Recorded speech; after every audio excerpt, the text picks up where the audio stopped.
अरे बच्चों, अब देखो हम बोर्ड पर एक सरगर्मी करेंगे, लसानी सरगर्मी।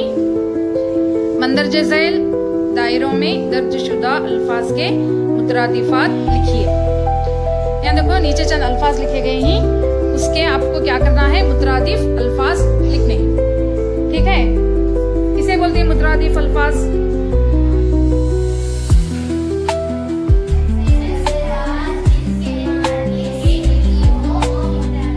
ऐसे अल्फाज जिसके माने एक हैं,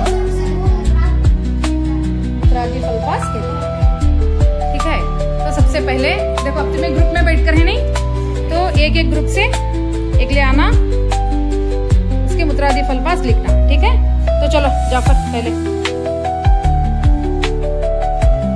तो लफ्ज को पढ़ो,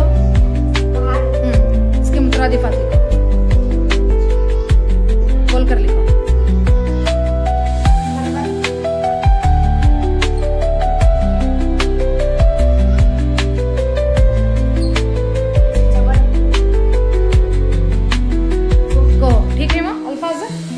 पहाड़ के मुतरादिफ अल्फाज क्या हो गए? पर्वत, जबल, कोह। गुड। नेक्स्ट तस्मिया।